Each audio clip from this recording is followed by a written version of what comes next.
آپ دیکھ رہے ہیں دھنک ٹی وی، میں ہوں آپ کی ہوسٹ ثنا۔ چلیے آگے بڑھتے ہیں سندھ کی خبروں کی طرف۔ شہداد پور سے ہمارے رپورٹر امیردین امیر کی رپورٹ۔ شہداد پور کے قریب شالیمار ایکسپریس کو بڑا حادثہ، ٹرین کی 4 بوگیاں پٹری سے اتر گئی، ریلوے انتظامیہ کی مبینہ غفلت سامنے آ گئی، مسافر موجزانہ طور پر محفوظ۔ شہری ایکشن کمیٹی اور سماجی تنظیموں کی جانب سے جائے وقوع پر امدادی کارروائیاں۔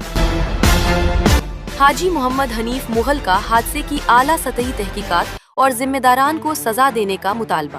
شہداد پور ریلوے اسٹیشن کے قریب کراچی سے پنجاب جانے والی شالیمار ایکسپریس کو پیش آنے والے ایک خوفناک حادثے نے ریلوے کے حفاظتی انتظامات پر ایک بار پھر سوالیہ نشان لگا دیا ہے۔ حادثے کے نتیجے میں ٹرین کی 4 بوگیاں پٹری سے اتر گئی،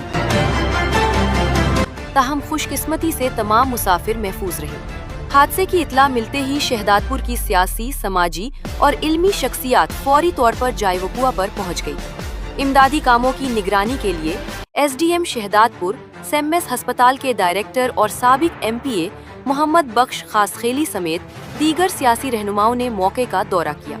اس موقع پر شہری ایکشن کمیٹی شہداد پور کے صدر حاجی محمد حنیف مغل اور منیار ویلفیئر سوسائٹی ٹنڈو آدم کے چیئرمین فیصل منیر شیخ نے اپنی ٹیموں اور مقامی صحافی برادری کے ہمراہ امدادی سرگرمیوں میں بڑھ چڑھ کر حصہ لیا۔ مقامی شہریوں اور سماجی تنظیموں نے انسانی ہمدردی کی مثال قائم کرتے ہوئے رات گئے تک متاثرہ مسافروں کے لیے کھانے پینے اور دیگر ضروریات کا بھرپور انتظام کیا۔